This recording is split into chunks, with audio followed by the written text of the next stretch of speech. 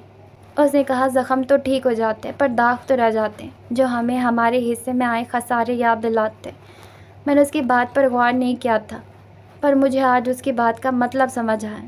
وہ اپنے گال پر ہاتھ رکھے بلکتے ہوئے بولی۔ دفتن فضا میں گولی کی آواز نے اشتعال پیدا کی۔ کوئی کچھ سمجھ پاتا کہ ایک گرم سلاخ سیدھی سیاہ لباس میں ملبوس لڑکی کی پشت میں آ کر پیوست ہوئی۔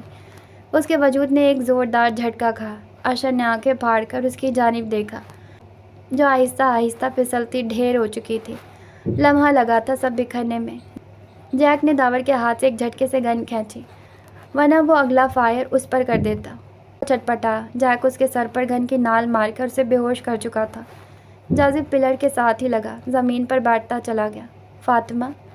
اشر جلدی سے پیروں پر دباؤ دیے زمین پر ڈھپ سے بیٹھا۔ وہ بنا کسی سسکی اور کرا کے آنکھیں مون چکی تھی۔ شاید وہ اس زندگی سے رہائی پانے کے منتظر تھی، لیکن کیا وہ یہ نہیں جانتی تھی کہ کوئی اس کے پلٹنے کے انتظار میں اپنی پوری عمر گزار سکتا ہے؟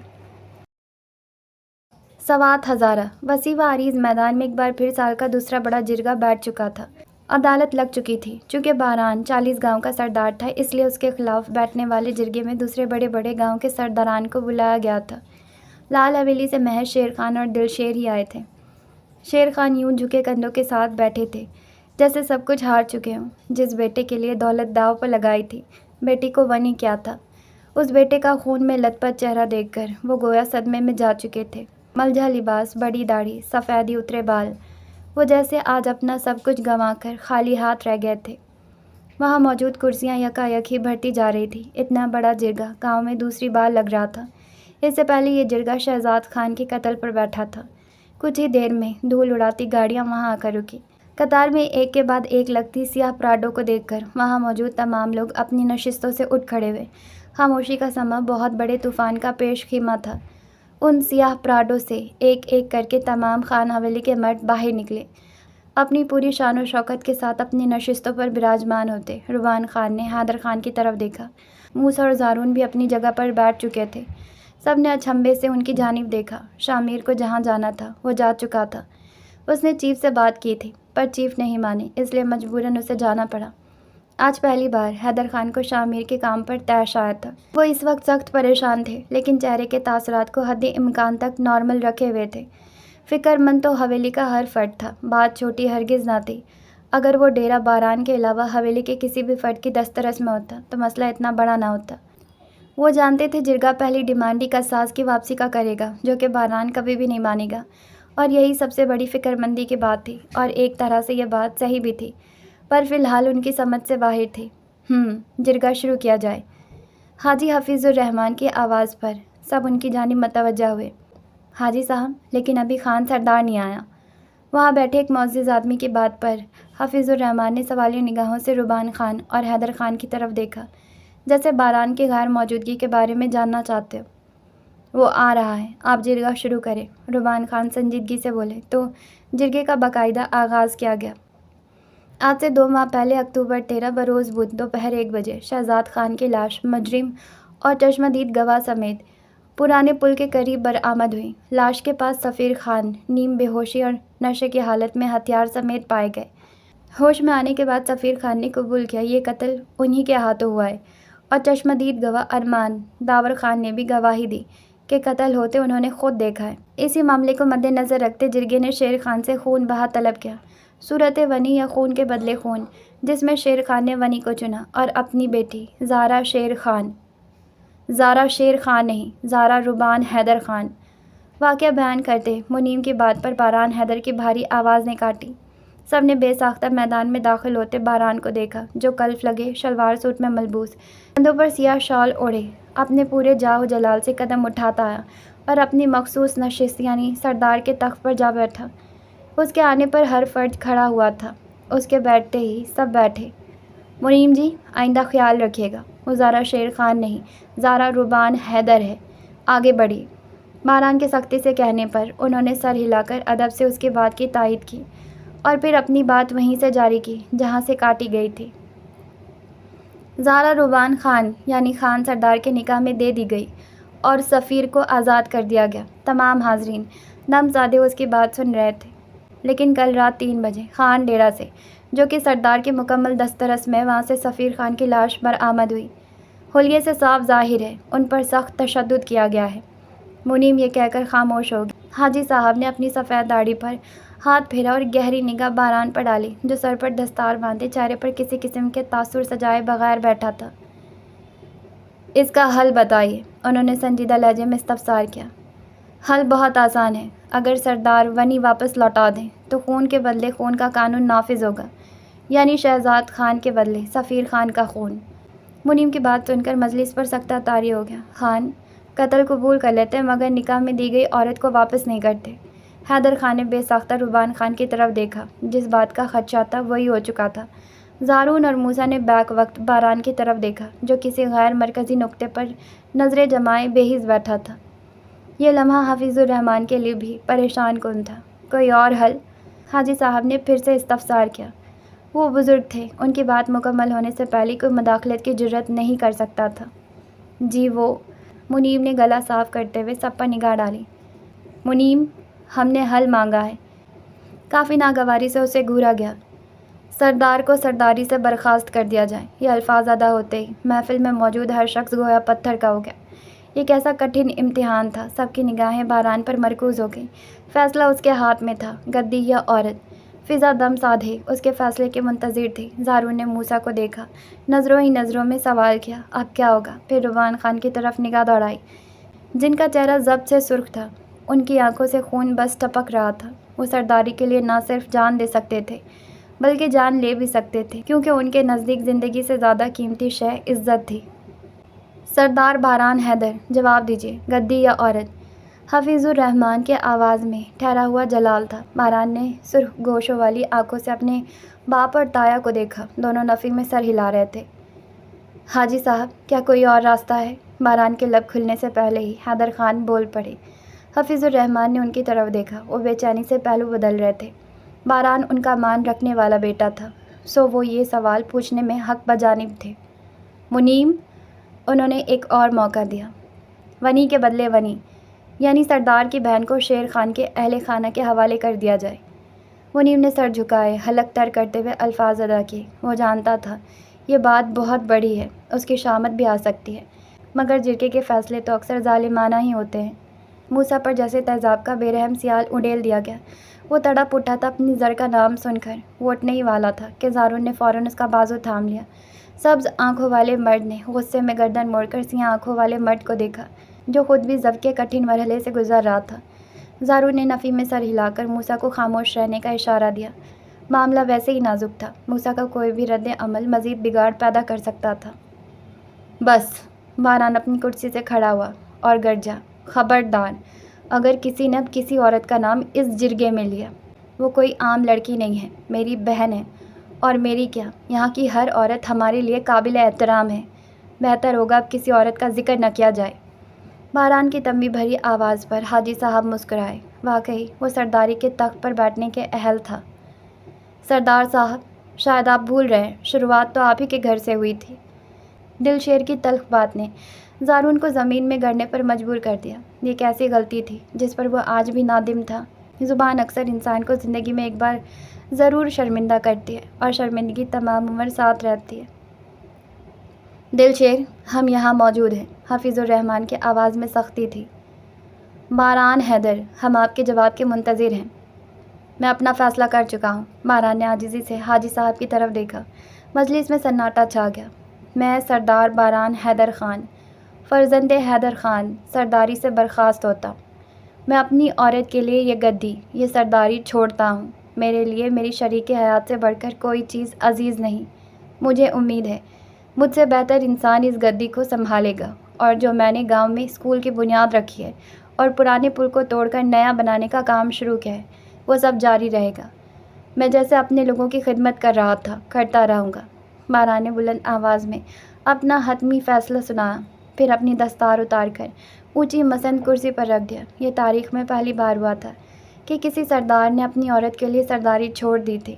ہزارہ کی فضائیں کتنی ہی دیر ساکت سے، خاموشی سے ان سب کی جانب دیکھتی رہی، شاید ان کے رد عمل کی منتظر تھی۔ اور پھر ان خاموش فضاؤں نے باران کو اپنی پگڑی وہیں چھوڑتے نیچے کی جانب قدم بڑھاتے دیکھا۔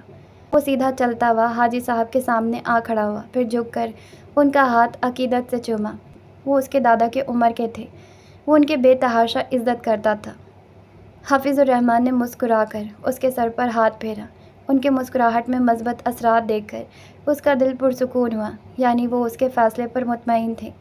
اس نے غلطی سے بھی روبان خان یا حیدر خان کی طرف دیکھنے کی کوشش نہیں کی تھی۔ وہ جانتا تھا وہ غصے میں ہے اور ان کا غصہ بجا ہے۔ اگر وہ اپنی جگہ صحیح تھا تو وہ لوگ بھی اپنی جگہ درست تھے۔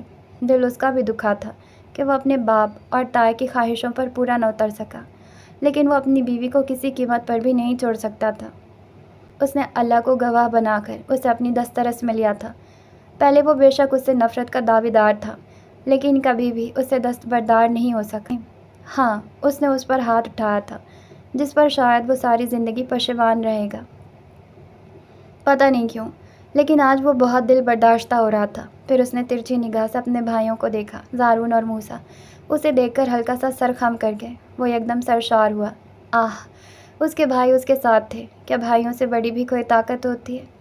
حافظ الرحمن نے حیدر خان اور روبان خان کی جانب دیکھا، جہاں حیدر خان آنکھوں میں افسوس اور غصہ لیے باران کو دیکھ رہے تھے، وہیں روبان خان خاموش سپاٹ چہرہ لیے نگاہیں زمین پر گاڑے بیٹھے تھے۔ ان کے چہرے پر کوئی تاثر نہیں تھا، ان کی آنکھیں زمین کو گھور رہی تھیں، اس لیے وہ ان کی آنکھوں کا حال جاننے سے قاصر رہے۔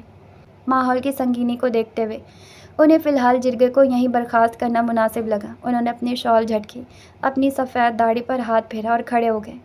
انہیں کھڑا ہوتا دیکھ سبھی اپنی نشستوں سے کھڑے ہو گئے، پھر گلا کھکار کر اپنی بات شروع کی۔ جیسا کہ واضح ہے، باران حیدر اپنی گدی چھوڑ چکے ہیں۔ اس ایک جملے پر ایک پانی کا قطرہ جو خان کی آنکھ سے نکلا خشک زمین میں جذب ہو گیا۔ سب کھڑے ہو چکے تھے، پر وہ بیٹھے تھے اسی حالت میں۔ حاجی صاحب نے انہیں کچھ نہ کہا، حالانکہ یہ خلاف ادب تھا، لیکن معاملہ بہت نازک تھا، انہیں چھیڑنا مناسب نہ تھا۔ اس لیے یہ گدی خالی ہو چکی ہے۔ یہ کب کس کو دی جائے گی اس کا فیصلہ بعد میں ہوگا، لیکن بے فکر رہیں، جو اس کا حقدار ہوگا یہ اسے ہی ملے گی۔ اور چونکہ یہ فیصلہ ہو چکا ہے، ہم اس جرگے کو برخاست کرتے ہیں۔ حافظ الرحمن کی خالص پشتوں میں کہی گئی بات کو سب نے بغور سنا۔ دل شیر کا بس نہیں چل رہا تھا کہ اپنا سر دیوار سے دے مارے۔ یہ کیا ہو گیا تھا؟ اس نے تو کچھ اور ہی سوچ رکھا تھا۔ سوچ یہ تھی کہ زارا واپس مل جائے گی، جسے وہ بالاچ کے حوالے کر کے اپنی زمینیں حاصل کر لے، لیکن یہاں تو معاملہ ہی الٹ ہو چکا تھا۔ شیر خان نے کئی بار بیچ میں کچھ کہنا چاہا، پر دل شیر نے انہیں بولنے ہی نہ دیا۔ اب ان کے کچھ کہنے کا کوئی فائدہ بھی نہیں رہا تھا۔ جرگے کے فیصلے واقعی بہت ظالم ہوتے ہیں، لیکن کیا واقعی؟ رکیے حاجی صاحب، آپ نے سب کا فیصلہ کر دیا، اب ذرا مجھ پر نظر ثانی کر دیجیے۔ حافظ الرحمن کی بات اختتام پذیر ہوتے ہی وہاں کسی کی پرسوز آواز گونجی۔ اسی آواز پر سب ٹھٹک گئے، حتیٰ کہ باران جو اب باہر جانے ہی والا تھا وہ بھی رک گیا۔ سبھی اس آواز کی جانب متوجہ ہوئے۔ یہ آواز اس بھیڑ سے آئی تھی جو جرگے کا فیصلہ سننے کے لیے گاؤں کے لوگ آئے تھے۔ اس بھیڑ کو چیرتا ہوا ایک نوجوان نمودار ہوا، سفید ٹی شرٹ، لیونڈر رنگ کی پینٹ میں ملبوس۔ وہ نوجوان بہت منفرد نظر آ رہا تھا۔ بفی جیکٹ، سٹائلش بال، ذہین آنکھیں اور ہلکی بیئرڈ، واقعی یہ علاقے کے مردوں سے بہت مختلف تھا۔ وہ سنجیدگی سے چلتا ہوا حافظ الرحمن کے سامنے آ کھڑا ہوا، جو اسے اپنی تھوڑی سی اونچی مسند سے دیکھ رہے تھے۔ کچھ کی آنکھوں میں اس کے لیے شناسائی تھی، کچھ کی میں اجنبیت نے جگہ لی۔ باران، زارون اور موسیٰ بھی حیران نظروں سے اس کی جانب دیکھ رہے تھے۔ یہ یہاں کیوں آیا ہے؟ لڑکے، تم کون ہو اور یہاں کیا کرنے آئے ہو؟ یہ سوال سب کی آنکھوں میں تھا، لیکن حافظ الرحمن کی زبان سے نکلا تھا۔ پہچان میں کیا رکھا ہے حاجی صاحب؟ وہ بعد میں کروا دوں گا، پہلے میرا مسئلہ سنیے، نوجوان نے سکون سے کہا۔ بتاؤ، ایسا کیا مسئلہ ہے تمہارا جو تم نے بیچ جرگے میں دخل اندازی کی؟ نوجوان سنجیدگی سے بولا۔ میرا فیصلہ حق کے ساتھ ہوگا، کیا اس کی گواہی آپ دیں گے؟ یہ سوال تھا یا کوئی چیلنج؟ حاجی صاحب کے چہرے پر ناگواری کا تاثر آیا۔ واقعی انہوں نے اس سوال کو ایک چیلنج کے طور پر لیا تھا۔ انہوں نے اپنی پشت پر تنبیہ سے گرفت قابو کی، باقی لوگوں کو بیٹھنے کا اشارہ کیا۔ جرگہ ایک بار پھر اب کچھ نئے انداز میں شروع ہو چکا تھا، سب کی سوچ کے خلاف۔ میرا نام بالاج ہے، دراب خان کا بیٹا اور ضمیر خان کا پوتا۔ وہ بولتے بولتے رکا اور سوالیہ نگاہوں سے سب کو دیکھا۔ دراب خان اور ضمیر خان کو جانتے ہیں نا؟ یہ سن کر حفیظ الرحمن کی آنکھوں میں حیرت کے تاثرات ابھرے اور انہوں نے میکانیکی انداز میں سر ہلا دیا۔ ضمیر خان، حفیظ الرحمن اور جہانگیر خان بچپن کے دوست تھے، لیکن شادیوں کے بعد سب اپنی اپنی زندگی میں مگن ہو گئے۔ حفیظ الرحمن کے والد کسی دوسرے گاؤں کے سردار تھے، وہ وہاں سرداری کے وارث بنے، جبکہ ہزارہ میں یہ مقام جہانگیر خان کو ملا۔ اگر یہ دستار جہانگیر خان کو نہ ملتی تو شاید ضمیر خان کو مل سکتی تھی، لیکن انہیں سرداری میں کوئی دلچسپی نہ تھی، تو یہ دستار ان کے خاندان میں نسل در نسل چلنے لگی۔ بالاج نے ان کے سر ہلانے پر سر خم کیا اور اپنی بات جاری کی۔ اگر آپ کو یاد ہو تو جہانگیر خان نے وصیت کی تھی کہ اگر ان کے خاندان کو اس دستار یا گدی سے دستبردار ہونا پڑا تو اسے ضمیر خان کے خاندان کو سونپ دیا جائے، اگر وہ اس کے اہل ہوں۔ یہ سن کر محفل میں خاموشی چھا گئی، ہر ایک نے آپس میں سرگوشیاں شروع کر دی۔ باران کو اس کی بات کی منطق سمجھ آ چکی تھی، مگر وہ حیرت میں تھا، ایسا کیسے ممکن ہے؟ وہ زارون اور موسیٰ کے ساتھ نشست پر موجود تھا جب اچانک ٹھٹکا۔ روبان خان اور حیدر خان وہاں موجود نہیں تھے۔ اس کی پیشانی پر تشویش کی لکیریں ابھری۔ وہ کہاں گئے؟ کیا وہ حویلی چلے گئے؟ If if!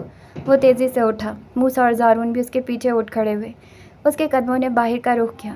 ہاں، وہ یقیناً حویلی گئے تھے، اور روبان خان کے غصے سے کون نہ واقف تھا۔ اگر حیدر خان پانی تھے تو روبان خان آگ تھے، ایسی آگ جس میں بھڑکتی چنگاری آج سے 35 سال پہلے خان حویلی والوں نے دیکھی تھی، جب جہانگیر خان نے روبان خان کے پسند کو رد کر دیا تھا۔ حبہ خانم اور روبان خان کا رشتہ بچپن سے طے تھا۔ وہ روبان خان کی منگیتر تھی، لیکن جب رشتے کی بات کھلی تو روبان خان نے صاف انکار کر دیا۔ وہ تو پہلے ہی اپنی تایا زاد زوبیہ خانم کو پسند کرتے تھے۔ اس وقت حبہ کی عمر 20 سال اور زوبیہ کی 16 تھی۔ جب یہ خبر جہانگیر خان تک پہنچی تو وہ بھڑک اٹھے۔ وہ کیسے اپنے چھوٹے بھائی کی بیٹی کو چھوڑ کر بڑے بھائی کی بیٹی کو مانگ سکتے تھے؟ لیکن روبان خان اس وقت کہاں کچھ سمجھنے والے تھے۔ یہ بات حبہ خانم تک پہنچی تو وہ حدت کے احساس سے بلبلا اٹھی۔ انہیں تو بچپن سے یہی بتایا گیا تھا کہ وہ روبان خان کی دلہن بن کر گاؤں کی سردارنی کہلائیں گی۔ ان دنوں حویلی میں بہت ہنگامے ہوئے، لیکن روبان خان نے سب مخالفتوں کو رونتے ہوئے زوبیہ خانم کو اپنا لیا۔ آخرکار جہانگیر خان نے بھی ہار مان لی۔ وہ زوبیہ خانم کے ساتھ برا سلوک کرتے تو نہیں، کر سکتے تھے، بہرحال وہ بھی ان کے بڑے بھائی کی بیٹی تھی۔ ان دنوں جہانگیر خان کے چھوٹے بھائی یعنی حبہ خانم کے والد ان سے بدظن ہو چکے تھے، اسی لیے انہوں نے حبہ خانم کا نکاح 17 سالہ داور خان سے کر دیا۔ حالانکہ حبہ 20 سال کی تھی، حیدر خان تو پہلے ہی ان کی بہن کی بیٹی کے منگیتر تھے۔ حبہ خانم نے احتجاج کرنا چاہا، مگر باپ کے جڑے ہوئے ہاتھوں نے ان کی زبان روک دی۔ یوں وہ داور خان کے نکاح میں آ گئی، مگر مسئلہ یہ تھا کہ داور خان کو وہ بالکل پسند نہیں تھی، کیونکہ وہ ان سے بڑی تھی۔ شادی کے 5 سال بعد بھی انہوں نے رخصتی نہیں لی۔ ایک ہی حویلی میں رہتے دن رات زوبیہ خانم اور روبان خان کو دیکھتی رہتی اور کڑتی رہتی۔ پہلے احساس کمتری، پھر حسد اور آخرکار نفرت نے انہیں اپنی لپیٹ میں لے لیا۔ جہانگیر خان کے وفات کے بعد جب داور کے چچا پر آخری وقت آئے تو مجبوراً وہ رخصتی پر آمادہ ہوئے۔ کچھ حیدر خان کے سمجھانے کا اثر تھا کہ وہ مان گئے، لیکن رخصتی کے بعد بھی ان کا رویہ نہ بدلا۔ حبہ خانم کے اندر کی ساری خواہشات اور خواب خاک ہو چکے تھے۔ وہ اپنے باپ کی ایک غلط فیصلے پر جیتی اور روز مرتی تھی۔ وہ صاحب اولاد ہو چکی تھی، لیکن داور خان کے خون سے کوئی لگاؤ نہ تھا۔ البتہ سائرہ سے انس رکھتی تھی، کیونکہ اس میں انہیں اپنی جوانی دکھتی تھی، جسے خاندان کی روایت نے رون ڈالا تھا۔ وہ خود سے اکثر پوچھتی کہ روبان خان دنیا کے آخری مرد تھے کہ ان کے انکار پر انہیں کسی کے ساتھ بھی باندھ دیا گیا۔ انہوں نے ہر وہ چیز زارا پر آزمائی جو کبھی داور خان نے ان کے ساتھ کی تھی۔ حقیقی معنوں میں وہ ایک وکٹم تھی، مگر وقت بیت چکا تھا، اب وہ صرف ایک حاسد عورت رہ گئی تھی۔ خیر، اگر ہم ایک بار پھر میدان جرگہ پر نظر ڈالیں تو معلوم ہوگا کہ باران وہاں سے نکل چکا ہے، موسیٰ اور زارون بھی اس کے ساتھ روانہ ہو چکے ہیں۔ ٹھیک ہے، ہم سمجھ گئے، تم کون ہو؟ اب بتاؤ ہم سے کیا چاہتے ہو؟ حفیظ الرحمن بالاج کی پہچان جاننے کے بعد سوالیہ انداز میں گویا ہوئے۔ وہ بچے نہیں تھے کہ اس کا مقصد نہ سمجھ پاتے، مگر اس کی زبان سے سننا ضروری تھا۔ سیدھی بات ہے حاجی صاحب، خان حویلی والے اس گدی سے دستبردار ہو چکے ہیں، اس لیے اب آفیشلی اس گدی کا حقدار میں ہوں۔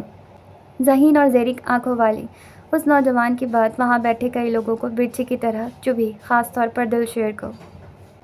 لڑکے، تم بھول رہے ہو، تمہارا باپ ایک فراڈ آدمی تھا جس کی کوئی عزت نہیں تھی، نہ اس کے پاس ایسی زمین تھی کہ تمہیں اس گدی کے لیے حسب نسب کے قابل سمجھا جا سکے۔ یہ بات وہاں موجود بلال نامی آدمی نے کہی، جو دوسرے گاؤں کا سردار تھا۔ بالاج سب کچھ سن سکتا تھا، پر اپنے باپ کے خلاف ایک لفظ بھی نہیں۔ اس کا خون کھول اٹھا، آنکھیں تیزی سے سرخ ہوئی، وہ جھٹکے سے اپنی جگہ سے کھڑا ہو گیا۔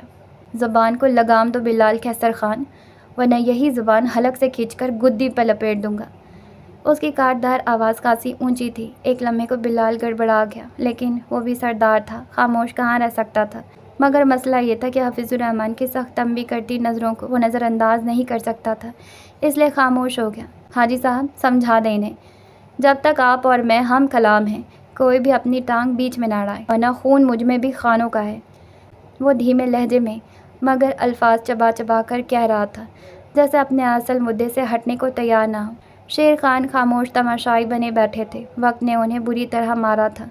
ان کے گناہوں کی سزا ان کی اس اولاد کو ملی تھی جسے وہ بے پناہ محبت کرتے تھے۔ لڑکے، تم اپنی بات مکمل کرو، حفیظ الرحمن نے سنجیدگی سے کہا۔ تو بالاج نے گہرا سانس بھرا اور سر ہلایا۔ خان حویلی کا ہر فرد وہاں سے جا چکا تھا، جنہیں روکنا کسی نے بھی مناسب نہ سمجھا۔ حاجی صاحب، اس گدی کا حقدار میں ہوں۔ زمینیں الحمدللہ میرے پاس ہیں، وہ بھی میرے اپنے باپ کی۔ میری اپنی پہچان بھی ہے، میں ایک قابل وکیل ہوں، ہر طرح کے داؤ پیچ سے واقف ہوں، اور مجھے نہیں لگتا کہ آپ لوگوں کو اس پر کوئی اعتراض ہونا چاہیے، بالاج نے پر اعتماد انداز میں کہا، اور آخر میں سوالیہ نگاہیں سب پر گاڑ دی۔ حفیظ الرحمن نے پرسوچ نظروں سے بالاج کو دیکھا۔ وہ نوجوان جو اتنے لوگوں کے سامنے بے جھجک اپنے حق کا دعویٰ کر رہا تھا، سب کچھ خاموشی سے دیکھتے ہوئے عبد الرحمن نے اپنی نشست سے اٹھ کر حاجی صاحب کے کان کے قریب آ کر آہستہ سے پشتو میں کچھ کہا۔ ابا جی، میں صرف اتنا کہنا چاہتا ہوں کہ جو کچھ دراب خان نے کیا ہے، کیا اس کے بعد بھی یہ لڑکا گدی کا حقدار بن سکتا ہے؟ گاؤں کی گدی کوئی عام زمین نہ تھی جو کوئی بھی یوں حق کا دعویٰ کر کے حاصل کر لیتا۔ حفیظ الرحمن نے ایک نظر اپنے بیٹے پر ڈالی، پھر بالاج پر۔ سردار کی گدی کی حیثیت کا اندازہ اس بات سے لگایا جا سکتا ہے کہ آج تک انہوں نے اپنی جگہ اپنے بیٹے کو نہیں دی تھی، کیونکہ ان کے مطابق وہ اس میں دلچسپی نہیں رکھتا تھا۔ لڑکے، دراب خان کی اصلیت جانتے ہو؟ جس طرح وہ اپنے باپ کے لیے لڑنے مرنے کو تیار تھا، اس سے یہی اندازہ لگایا جا سکتا تھا کہ شاید وہ ماضی سے ناواقف ہے۔ بالاج کے چہرے پر سخت برہمی کے آثار تھے، جیسے وہ خود پر قابو پا رہا ہو۔ جی بالکل جانتا ہوں، اور بے فکر رہیں، ابھی اسی وقت میں اپنے بابا کے نام پر لگا وہ برسوں پرانا داغ صاف کر دوں گا جس کی بنیاد پر آپ سب نے ان پر حقارت بھری نظریں ڈالی۔ بالاج کی اس بات نے سب کو چونکنے پر مجبور کر دیا۔ اس نے فوری طور پر اپنے فون سے کسی کا نمبر ملایا۔ لے آؤ، محض مختصر الفاظ میں کہہ کر اس نے کال منقطع کی اور سب کی طرف دیکھا جو حیرانی سے اسے دیکھ رہے تھے، خاص طور پر شیر خان۔ کچھ ہی لمحے گزرے تھے، ایک وردی میں ملبوس درمیانی عمر کا شخص ایک تقریباً 40 سالہ آدمی کو ہتھ کڑیاں لگائے گھسیٹتا ہوا میدان کے بیچ لایا اور زمین پر پھینک دیا۔ بالاج کی نظریں شیر خان پر ٹک گئیں، جن کا رنگ سفید پڑ چکا تھا۔ وہ ایک مردہ جسم کی مانند لگ رہے تھے۔ ایسا محسوس ہوتا تھا جیسے وہ اس آدمی کو پہچانتے ہوں۔ بالاج نے ان کی جانب سے نظریں ہٹا کر اپنی نشست چھوڑ دی اور اس آدمی کے قریب پہنچا۔ اس کے بالوں میں ہاتھ ڈال کر ایک جھٹکے سے اسے کھڑا کر دیا۔ اس شخص کی کرا بے ساختہ نکلی۔ تم منہ کھولو گے یا میں کھلواؤں؟ وہ برہمی سے بولا اور اس کے بالوں پر گرفت مضبوط کر لی۔ حفیظ الرحمن نے ناگواری سے اس کی یہ حرکت دیکھی۔ یہ کسی سے سوال کرنے کا طریقہ نہ تھا۔ اس سے پہلے کہ وہ کچھ کہتے، اس رمیز نامی آدمی کی آواز گونجی اور ایسا انکشاف ہوا کہ صرف وہی نہیں، ہر فرد حیرت و بے یقینی سے کھڑا ہو گیا۔ میرا کوئی قصور نہیں ہے، مجھے دراب خان کے کارخانے میں وہ اخروٹ کے باکس رکھنے کا شیر خان نے کہا تھا۔ میں نہیں جانتا تھا کہ ان میں اخروٹ نہیں، بھری پیٹی میں منشیات بھرے اخروٹ ہیں۔ دراب خان نے کچھ نہیں کیا تھا، وہ تو بہت اچھے تھے، انہیں شیر خان نے برباد کر دیا، لیکن میرا اس سب سے کوئی لینا دینا نہیں، میرا کوئی قصور نہیں تھا۔ وہ تیزی سے اپنی مقامی زبان میں بول رہا تھا۔ اس کی آواز، اس کا لہجہ اور آنکھوں میں تیرتا خوف، یہ سب کچھ صرف ایک ہی بات کی گواہی دے رہا تھا کہ وہ خود کو بے گناہ ثابت کرنا چاہتا تھا۔ یکدم وہاں کی فضا میں گھٹن پھیل گئیں، چہمگوئیاں بڑھنے لگیں، لوگ ایک دوسرے کے کانوں میں سرگوشیاں کرنے لگے۔ شیر خان کا حال ایسا تھا جیسے کاٹو تو لہو نہیں۔ حفیظ الرحمان کی آنکھوں میں اور وہاں موجود ہر فرد کی آنکھوں میں ایک ہی سوال تھا، کیا یہ سچ ہے؟ کیا جو ابھی سنا وہ واقعی سچ ہے؟ کیا دراب خان واقعی بے گناہ تھے؟ سب کی بولتی نگاہیں خاموش اور پسماردہ چہرہ لیے شیر خان پر جمی ہوئی تھی، جو گلے پر ہاتھ رکھے اس گھٹن بھری فضا میں سانس لینے کی کوشش کر رہے تھے۔ اس وقت وہ ایسا محسوس کر رہے تھے جیسے کسی نے ان کی گردن پر پاؤں رکھ دیا ہو، سانس رکی ہوئی، زبان گم، آنکھوں میں شرمندگی کی ایک دبیس ہے۔ شیر خان کی حالت نے سب کچھ واضح کر دیا۔ ان کے تتر بتر ہوتے وجود کو الفاظ کی ضرورت نہیں رہی تھی، اور پھر سچ تو چھپتا ہی نہیں۔ اب سرگوشیاں بلند ہو رہی تھیں، سچ خود بخود کھلنے لگا تھا۔ دل شیر نے جب دیکھا کہ اب شیر خان سے کوئی فائدہ حاصل نہیں کیا جا سکتا، تو وہ بھی 2 قدم پیچھے ہٹ کر ان کے خلاف کھڑا ہو گیا۔ ذہین آنکھوں والا نوجوان بس ایک طرف کھڑا اس شخص کی ذلت دیکھ رہا تھا جس نے اس کے باپ کی عزت خاک میں ملائی تھی۔ آج اس نے اپنے باپ کی عزت کا بدلہ لے لیا تھا۔ جب عزت پر وار ہو تو سامنے والے کو چیر دینا حق بن جاتا ہے۔ اب مہان کو سولی پر چڑھانے کا وقت آ چکا تھا۔ اس کہانی کا ایک اور سیاہ کردار اپنے انجام کو پہنچ چکا تھا۔ جرگے کے فیصلے واقعی بہت سخت ہوتے ہیں۔ باران کی گاڑی خان حویلی کے وسیع پورچ میں تیزی سے آ کر رکی۔ اس کے پیچھے ہی زارون اور موسیٰ کی گاڑی کے ٹائروں کی چڑچڑاہٹ گونجی۔ باران دروازہ کھول کر برق رفتاری سے باہر نکلا۔ اس کے قدموں میں بے تحاشا عجلت تھی۔ وہ لمبے لمبے ڈگ بھرتا اندر داخل ہوا تو اس کی سوچ کے عین مطابق حویلی میں کوہرام مچا ہوا تھا۔ لو آ گیا تمہارا لاڈلا، پوچھو اس سے کیا گل کھلا کے آئے۔ روبان خان غصے سے لاؤنج میں موجود ایک ایک چیز اٹھا کر پھینک رہے تھے، اور جب باران کو دیکھا تو دہاڑ پڑے۔ ان کی آواز حویلی کے در و دیوار کو ہلا رہی تھی۔ اسما خانم، زوبیہ خانم، حتیٰ کہ حبہ خانم تک سہمی ہوئی تھی۔ روبان خان کے غصے سے کون واقف نہ تھا؟ زارا کو تو اسما خانم نے فوراً کمرے میں بھیج دیا تھا۔ پری گل، زرمینے اور سائرہ کا بھی حال الگ نہ تھا، جیسے ان کے سانس خشک ہو چکے ہوں۔ ارمان ایک طرف دیوار سے ٹیک لگائے خاموشی سے یہ تماشا دیکھ رہا تھا۔ بظاہر وہ بھی ڈرا ہوا تھا۔ تایا جان، میری بات سمجھنے کی کوشش کریں۔ باران سب کو نظر انداز کرتے روبان خان کی طرف بڑھا اور نرمی سے مخاطب ہوا، لیکن اگلے ہی پل ایک غیر متوقع واقعہ رونما ہوا۔ روبان خان کا ہاتھ فضا میں بلند ہوا اور چٹاخ کی آواز کے ساتھ باران کے دائیں گال پر جا لگا۔ سب کی آنکھیں حیرت سے پھیل گئیں۔ باران کے گال پر سرخی ابھری اور اس کا چہرہ آہستہ آہستہ گلابی سے سرخ ہونے لگا، لیکن اس کی آنکھوں میں روبان خان کے لیے نہ غصہ تھا، نہ نفرت، نہ ہی کوئی احتجاج، صرف ملامت تھی۔ وہ روبان خان کے سرخ نم آنکھوں کو دیکھتا پلکیں جھکا گیا۔ اس کی تربیت ایسی تھی کہ وہ اپنے بڑوں سے نظریں نہیں ملا سکتا تھا، چاہے جان چلی جائے۔ حیدر خان جلدی سے آگے بڑھے، روبان خان کے کندھے پر ہاتھ رکھا، ان کی پیٹھ سہلائی تاکہ غصے کی آگ کچھ سرد ہو۔ اور واقعی باران کی خاموشی نے بھی چلتی پر پانی کا کام کیا تھا، لیکن اسی پل ایک وجود دوڑتا ہوا باران کے کندھے سے آ لگا، سیاہ بال، آنکھوں میں آنسو، کپ کپاتی سانسیں۔ آپ نے میرے سائے پہ ہاتھ کیوں اٹھایا؟ زارا کی بھرائی آواز میں ایک تیکھا پن تھا جو لمحوں میں روبان خان کے بجھے غصے کو پھر سے بھڑکا گیا تھا۔ تم اندر جاؤ۔ باران نے اسے سخت نظروں سے دیکھ کر اشارہ کیا، لیکن اب دیر ہو چکی تھی۔ تم مجھے بتاؤ گی کہ مجھے کیا کرنا چاہیے اور کیا نہیں؟ روبان خان کی آواز میں گرج تھی جو زارا کو لرزا گئی۔ تم ہوتی کون بیچ میں بولنے والی، ایک کم عقل اور بدصورت لڑکی؟ وہ تیش و الم میں چیخے۔ ان کے الفاظ خنجر بن کر زارا کے دل میں پیوست ہو گئے۔ باران کی مٹھیاں بیج گئیں، اس کی آنکھیں بند ہو گئیں۔ یہ وہ لمحہ تھا جب صبر اپنی آخری حد تک پہنچ چکا تھا۔ زارا نے آنسو بھری نگاہوں سے سب کو دیکھا، پھر باران کی طرف جو خاموش کھڑا تھا۔ تمہاری اتنی اوقات ہے کہ ہمارے سامنے زبان کھولو؟ روبان خان کا ہر لفظ زہر سے بھرا ہوا تھا۔ باران نے آنکھیں کھولی، لمحہ بھر کو سانس کھینچا، پھر آہستہ لیکن مضبوط لہجے میں بولا، تایا جان بس۔ یہ الفاظ نہیں، اعلان جنگ تھا۔ روبان خان کی زبان رک گئی۔ اسما خانم نے گھبرا کر سینے پر ہاتھ رکھا۔ حیدر خان کا چہرہ تفکر سے بھر گیا۔ باران نے ایک قدم آگے بڑھایا، تایا جان پلیز، اب میری بیوی کو کچھ مت کہیے گا۔ مجھے اگر تھپڑ مارنے ہیں تو مار لیں، لیکن اس معصوم لڑکی کو مزید کچھ نہ کہیں۔ میں مانتا ہوں اسے آپ کے سامنے نہیں بولنا چاہیے، لیکن وہ جذبات میں آ گئی تھی۔ اس کا لہجہ اٹل تھا۔ وہ زارا کا ہاتھ تھام کر اسے اپنے پیچھے کر چکا تھا، وہ حافظ بن کر۔ روبان خان کا چہرہ غصے سے تمتما رہا تھا۔ انہیں یقین نہیں آ رہا تھا کہ باران آج ان کے سامنے کھڑا ہو گیا تھا۔ ٹھیک ہے، تمہیں یہ لڑکی ہم سے زیادہ عزیز ہے نا، تو ابھی اسی وقت اسے لے کر یہاں سے دفع ہو جاؤ یا حویلی چھوڑ دو، میں تمہیں جائیداد سے آگ کرتا ہوں۔ روبان خان جذبات میں آ کر بہت بڑا فیصلہ کر چکے تھے۔ حیدر خان کے قدم لڑکھڑائے۔ لیکن زارون نے فوراً آگے بڑھ کر انہیں سنبھال لیا۔ وہ کچھ کہنا چاہتا تھا مگر حیدر خان نے سخت نظروں سے تنبیہ کی، خاموش رہو۔ باران نے نگاہ اٹھا کر ربان خان کی آنکھوں میں دیکھا، پھر آہستہ سے بولا، آپ نے بالکل درست کہا تایا جان، یہ لڑکی واقعی مجھے بہت عزیز ہے، میری بیوی ہے جسے میں نے اللہ کو حاضر ناظر جان کر اپنی زندگی کا ساتھی بنایا ہے۔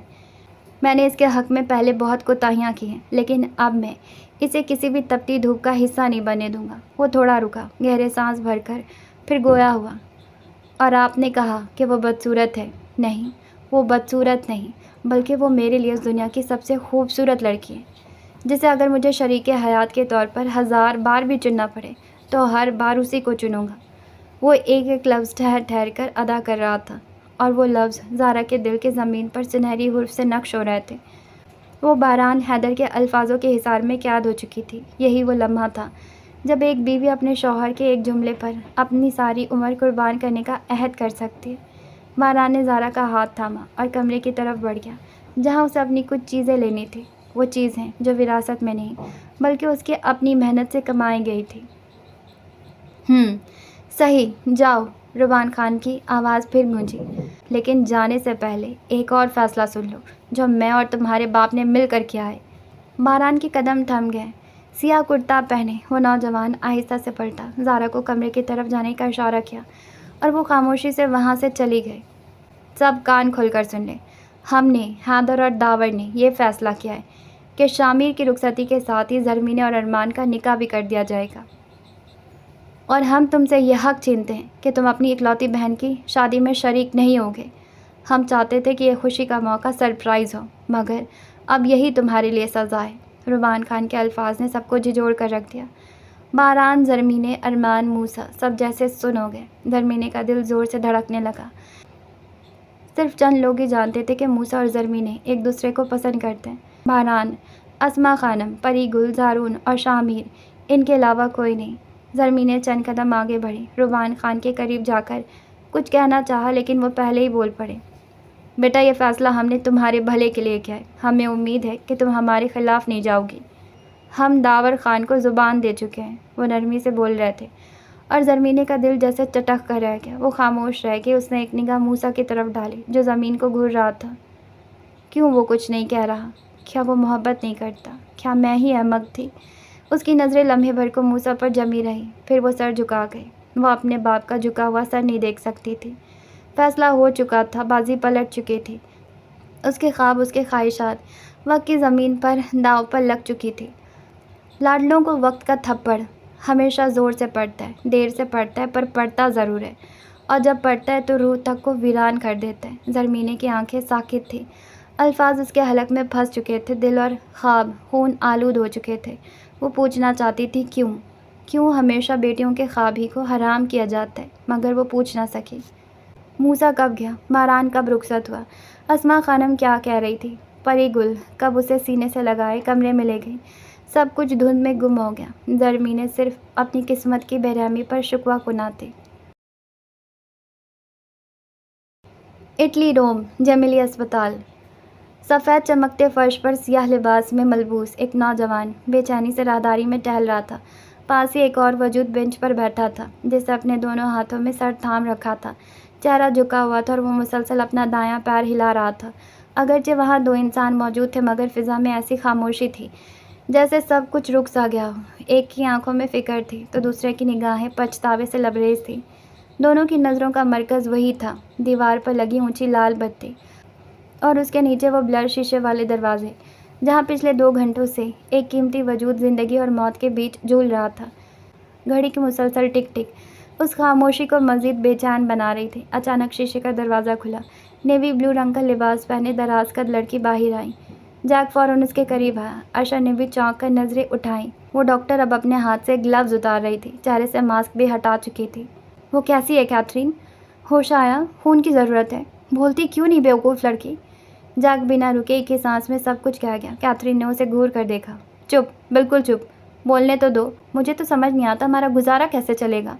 جیک فوراً خاموش ہوا۔ آئی ایم سوری، بس اتنا کہا تھا کہ کیتھرین کا چہرہ کھل اٹھا۔ وہ جانتی تھی جیک کے لیے معذرت کرنا آسان نہ تھا۔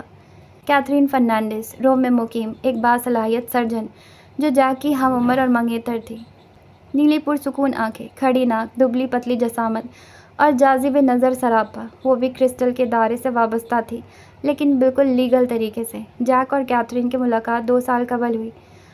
پرپوز کیتھرین نے کیا اور جیک نے خوش دلی سے قبول کیا۔ وہ اپنی چھوٹی بہن اور ماں کے ساتھ رہتی تھی۔ چونکہ وہ اپنے گھر کی سرپرست تھی، اس لیے چاہتی تھی کہ پہلے بہن کی شادی ہو جائے، پھر اپنی زندگی سنوارے۔ اب جب بہن کی منگنی ہو چکی تھی تو وہ اپنی زندگی کی جانب مطمئن نظر آتی تھی، اور شاید بہت جلد جیک اور کیتھی سب کے سامنے ایک مکمل خوش باش جوڑے کے طور پر سامنے آتے۔ اشر کی آواز نے دونوں کو چونکا دیا۔ کیا میں جان سکتا ہوں کہ میری بہن کیسی ہے اب؟ اس کی آواز میں بیزاری تھی یا شاید تھکن۔ جیک نے نظروں سے کیتھی کو اشارہ کیا، جس پر وہ فوراً سنجیدہ ہو گئی۔ اب وہ بالکل ٹھیک ہے۔ گولی کمر میں گردے سے اوپر لگی تھی۔ خوش قسمتی سے اندرونی نقصان نہیں ہوا ہے، مگر 1 ہفتے کا مکمل بیڈ ریسٹ لازمی ہے، ورنہ زخم خراب ہو سکتا ہے، کیتھرین نے مکمل پروفیشنل انداز میں کہا، مگر وہ جیک کی بدلتی حالت بھانپ چکی تھی۔ کیا سب ٹھیک ہے؟ اس نے نرمی سے پوچھا، اور جیک کی آنکھوں میں چھپے اضطراب کو پڑھنے کی کوشش کی۔ جیک نے گہری سانس بھری، پھر آہستگی سے کہا، کرسٹل کی شادی 1 ہفتے میں ہے، ہمیں جلد از جلد واپس جانا ہوگا۔ یہ جملہ گویا اشر پر بم بن کر گرا۔ اس نے بے یقینی سے جیک کی طرف دیکھا، اس کی آنکھوں میں نمی ابھر آئی۔ جیک اب کیتھرین کو سب بتا رہا تھا، کیسے وہ شاہ میر سے ملی، اور پھر اشر کا دل اندر سے جیسے گھٹ کر رہ گیا۔ جیک اور کیتھی ہنستے مسکراتے اس کے پاس سے گزرتے چلے گئے، اور اشر وہ اپنی جگہ خاموش بیٹھا رہا، تنہا، دل کے تہہ خانوں میں بند۔ ماضی کی اذیتیں ایک ایک کر کے باہر آ رہی تھی۔ کاش میں بھی حنان کی طرح ابدی نیند سو گیا ہوتا۔ اس کے لب ہولے سے لرزے۔ حنان، وہ معصوم بچہ جو اب جنت کے باغوں میں کھیل رہا ہوگا، اور وہ زندہ لاش جو انسانوں کی بھیڑ میں درندوں سے الجھ رہا تھا۔